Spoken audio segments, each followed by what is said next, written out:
चंपा की कहानियाँ। एक समय की बात है, राजा विक्रम सिंह अपने राज्य में एक भव्य मंदिर का निर्माण करवा रहे थे। यह मंदिर केवल पत्थर और चूने का ढांचा नहीं था, बल्कि राजा इसे अपनी प्रजा के लिए कला और शांति का प्रतीक बनाना चाहते थे।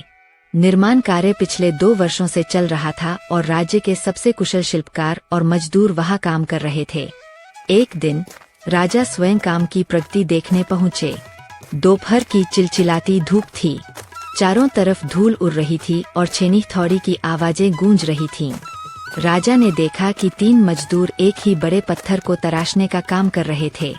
तीनों का काम एक जैसा था, लेकिन उनके चेहरों के भाव बिल्कुल अलग थे। राजा ने कौतूहलवश पहले मजदूर से पूछा, भाई, तुम यहाँ क्या कर रहे हो? पहला मजदूर बहुत गुस्से में था। उसने झुंझलाकर बोला, दिखता नहीं, अपनी किस्मत को रो रहा हूँ। सुबह से शाम तक इस भारी पत्थर को तोड़ता हूँ ताकि 2 वक्त की रोटी का जुगाड़ हो सके।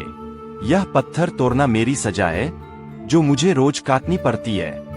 राजा मुस्कुराए। उन्होंने दूसरे मजदूर से वही सवाल पूछा, मित्र, तुम क्या कर रहे हो? दूसरे मजदूर के चेहरे पर न गुस्सा था न खुशी। उसने शांति से जवाब दिया, महाराज, मैं यहाँ मजदूरी कर रहा हूँ। मुझे दिन के अंत में 5 स्वर्ण मुद्राएं मिलती है, जिससे मेरा परिवार पलता है। यह मेरा काम है और मैं इसे ईमानदारी से पूरा कर रहा हूँ। अंत में राजा तीसरे मजदूर से पूछे।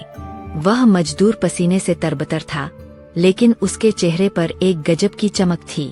वह काम करते समय गुनगुना रहा था। जब राजा ने उससे पूछा, तुम यहाँ क्या कर रहे हो? तो उस मजदूर ने रुककर ऊपर देखा और गर्व से कहा, श्रीमान, मैं एक ऐसे भव्य मंदिर का निर्माण कर रहा हूँ, जहाँ आने वाली पीढ़ियाँ शांति और सुकून पाएंगी। मैं एक ऐसा इतिहास रच रहा हूँ जो सदियों तक खड़ा रहेगा। मुझे गर्व है कि ईश्वर ने इस महान कार्य के लिए मुझे एक छोटा सा हिस्सा बनाया है। राजा अपने महल लौटे और गहरे सोच में डूब गए। काम एक ही था, पत्थर तराशना, लेकिन तीनों के जीने का तरीका अलग था। एक पहला व्यक्ति उसे बोझ समझ रहा था, 2 दूसरा उसे रोजगार समझ रहा था, 3 तीसरा उसे लक्ष्य और सेवा समझ रहा था। कुछ महीनों बाद मंदिर का मुख्य गुंबद तैयार करने के लिए एक मुख्य शिल्पकार की जरूरत पड़ी।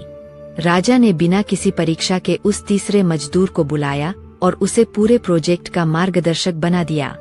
राजा ने उसे भारी इनाम भी दिया। जब बाकी 2 मजदूरों ने इसका विरोध किया, तो राजा ने उन्हें दरबार में बुलाया। राजा ने सभा को संबोधित करते हुए कहा, योग्यता केवल हाथों के कौशल में नहीं, बल्कि मन की सोच में होती है। जिस व्यक्ति को अपना काम बोझ लगता है, वह कभी श्रेष्ठता प्राप्त नहीं कर सकता।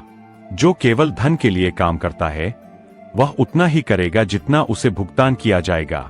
लेकिन जो अपने काम को एक बड़े उद्देश्य से जोड़ देता है, वही वास्तव में महानता का हकदार है। राजा ने आगे कहा, ईमानदारी केवल चोरी न करने का नाम नहीं है। अपने कार्य के प्रति पूर्ण समर्पण और सकारात्मक दृष्टिकोण रखना ही सच्ची ईमानदारी है। इस कहानी से हमें यह सीख मिलती है कि आपकी परिस्थिति नहीं, बल्कि उसे देखने का अपना नजरिया तय करता है कि आप सुखी होंगे या दुखी। अगर ये कहानी आपको अच्छी लगी हो, तो इस कहानी को लाइक और सब्सक्राइब करना ना भूले, ताकि नई कहानी आए तो आपको पता चल सके।